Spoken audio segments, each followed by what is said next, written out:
Brought to you by TechnoSpark 20 series smartphones. Forward block के प्रत्याशी है आदरणीय आर.बी. प्रजापति जी।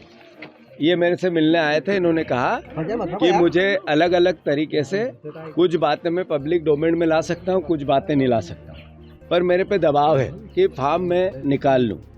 मैंने इसकी शिकायत निर्वाचन आयोग, नेशनल निर्वाचन, राज्य निर्वाचन आयोग को की है। उसकी कॉपी भी मुझे दी है। ये कॉपी है, आप सब देख लें। खजुराहो सीट पर समाजवादी पार्टी के नामांकन निरस्त होने के बाद अब नया रास्ता बनता हुआ नजर आ रहा है। इंडिया गठबंधन की बैठक भोपाल में तो हुई, जिसमें कांग्रेस के प्रदेश अध्यक्ष जीतू पटवारी समेत समाजवादी पार्टी के तमाम नेता शामिल हुए और खबर यह थी कि रणनीति में यह तय हुआ कि अगर सपा प्रत्याशी का नामांकन जो निरस्त हुआ है वापस नहीं होता है तो ऐसी स्थिति में किसी निर्दलीय को सपोर्ट कर दिया जाए, क्योंकि बीजेपी को वॉकओवर नहीं देना है, ऐसी रणनीति बनी। लेकिन वो निर्दलीय कौन है? अब तस्वीर साफ होती हुई आ रही है एक मुलाकात से। दरअसल मुलाकात करने पहुंच गए जीतू पटवारी के पास वही निर्दलीय प्रत्याशी आर.बी. प्रजापति, इनका पूरा नाम है राजा भैया प्रजापति, और इन्होंने मुलाकात की। ऑल इंडिया फॉरवर्ड ब्लॉक से इन्होंने पर्चा दाखिल किया है। खजुराहो सीट से रिटायर्ड आईएएस हैं और मुलाकात के बाद यह कहा जा रहा है कि कांग्रेस और समाजवादी पार्टी इनको सपोर्ट कर सकती है। ऐसा क्यों?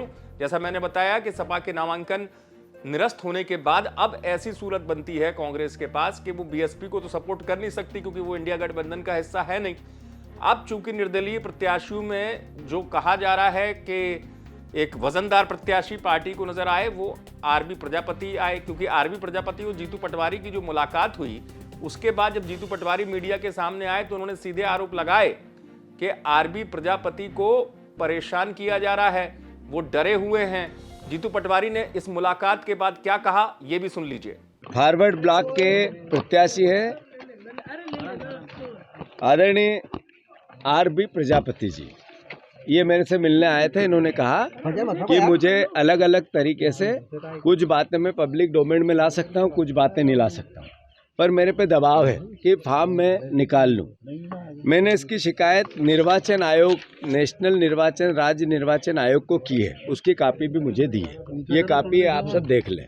तो जीतू पटवारी और आर.बी. प्रजापति की हो गई मुलाकात, और उसके बाद जैसे मैंने आपसे कहा कि इंडिया गठबंधन जो एक रणनीति पर चल रहा है कि किसी निर्दलीय प्रत्याशी को सपोर्ट किया जाए, तो वो क्या आर.बी. प्रजापति के नाम पर तय हो चुका है, क्योंकि ऐसी सूरत बनती नजर आ रही है मौजूदा परिदृश्य में कि जहां पर किसी और दमदार प्रत्याशी पर शायद पार्टी दांव न लगाए, चाहे वो समाजवादी हो चाहे कांग्रेस पार्टी हो। अब ऐसी स्थिति में आर.बी. प्रजापति नजर आए उनको। आर.बी. प्रजापति की काफी देर जीतू पटवारी से मुलाकात हुई है। इस मुलाकात के बाद ही इस बात की संभावनाएं बढ़ चुकी है कि शायद गठबंधन को उम्मीदवार मिल चुका है निर्दलीय चेहरे के तौर पर, और वो आर.बी. प्रजापति ही हैं। ऐसा इसलिए मैं कह रहा हूं क्योंकि गठबंधन की सामने कोई ना कोई एक चेहरा तो चाहिए ही है ताकि बीजेपी को वॉकओवर ना मिले। अब ऐसी स्थिति में गठबंधन ने तमाम रणनीतिक प्रयास कर लिए, मंथन कर लिया। अब लग रहा है कि शायद उनको उम्मीदवार मिल गया है। आप देखते रहे एमपी तक।